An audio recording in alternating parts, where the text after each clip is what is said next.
Hey guys, TutorTitan here. Hope all you are studying hard. If you came across this video, means you probably are, so good for you. This is going to be our second video to the time value of money playlist, and we're going to be stepping it up a notch because we're going to be looking for R or solving for T. Okay, and just looking at that, we can see R is stuck in the brackets, right, and then T is all the way in the exponent. So that might cause us some issues here. Okay, so let's start right with a practice question here. Okay, so let's say I have $1,000 and I'm promised a rate of return of 5%, and we're going to compound that annually. Okay, and that's going to turn into $1,500 at some point in time, right? We don't know how long that's going to take, but we're going to solve for it, right? That's going to be T. Okay, so let's start by plugging in all our numbers, right? I'm not going to go over what each variable is because I already did that in the last video. If you're confused, just go a video back and watch that one, all right? So 1,500 is our FV.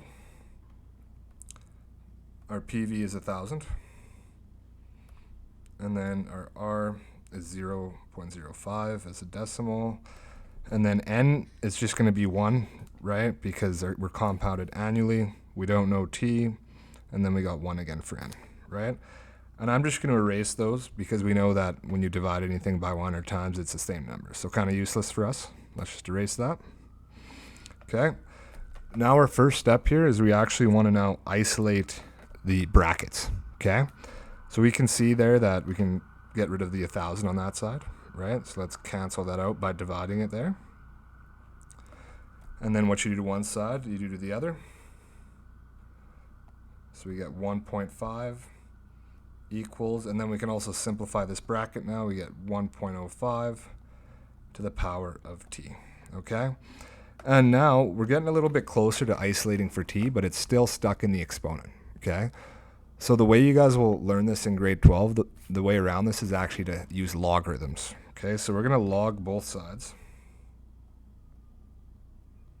And we're just going to place them in the log like that.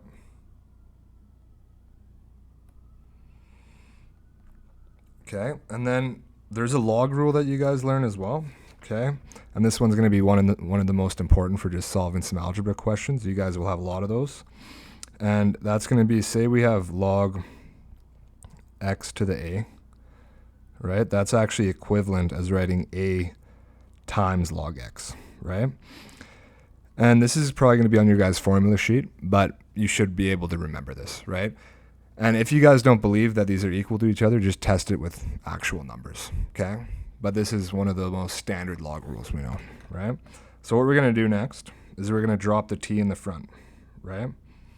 So we're going to write log 1.5 equals t log 1.05, right?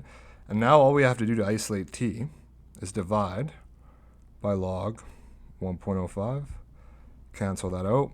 What you do to one side, you do the other. And we get t is equal to 8.3 years. Okay, so it's going to take us 8.3 years to turn that $1,000 into $1,500 at a rate of return of 5% compounded annually. Okay, now let's jump into a bit of a tougher problem here. Okay, so let's say again it's the 1,000,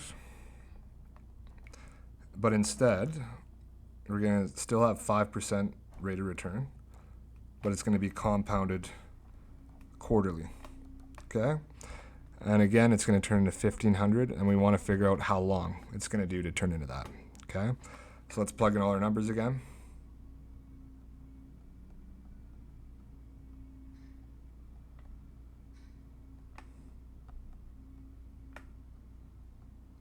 And this time, n is going to be 4, right? Because there's 4 compounding periods per year, right? Quarterly. So every 3 months, it's going to compound on itself, right? And we're going to do the same thing. We're going to divide that 1,000 to both sides. We'll end up with 1.5. Here we'll have 1.0125. And then to the power of 4t. And again, we're just going to use logs.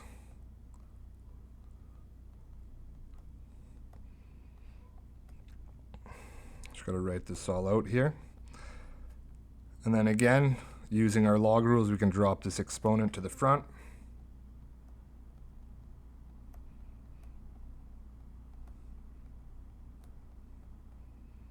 And this time to isolate t, we also have to divide it by the 4, right? So we're going to go divide 4 log 1.0125. We're going to cancel that out. We're left with t.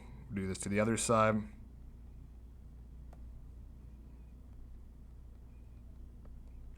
And we're going to end up with t being equal to 8.16 years. Okay?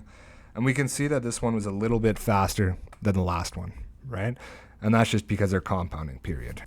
All right, let's jump into another problem here. Okay, this time we're going to be solving for r.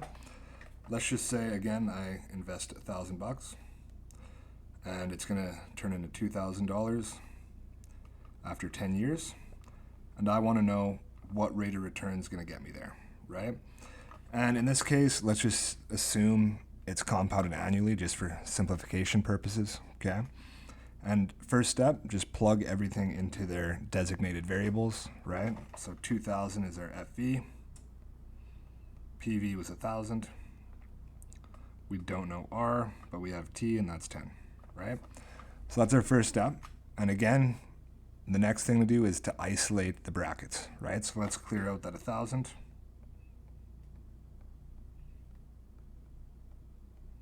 We got 2 over here, and then we're just left with the 1 plus r to the power of 10, right? So we're getting a little closer, but our r is still kind of stuck in those brackets, right? So somehow we need to get rid of that to the power of 10 thing, right? And I'll let you guys think about that for a sec, okay? But you can either do a 10th root, right? Or do the to the power of 1/10, and I'll show you how that works. So I'm just gonna put that around this, 1/10. That's my power, right? And we know that with the power of power rule, so when you have like a power within a power like that, you actually just multiply those two things, right? So the 10 times 1/10, and what is that going to give us, right? That's just going to give us to the power of 1, right? So they're actually going to cancel each other out, and then we know that anything to the power of 1 is just that number, right? So we won't even have an exponent after this, right? And don't forget, you also have to do this to the other side, right? Well, let's just cancel that over here.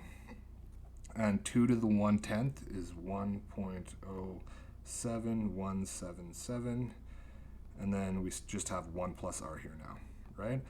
So we're very close, and all we got to do now is just minus 1 to both sides, and we get 0.0718 equals r, which is the same as saying 7.18%, right? And if you guys remember from the last video, I tried to kind of tie in that rule of 70 thing again here, right? Because that rule of 70 tells us how long it's going to take something to double, right? In this case, we know how long.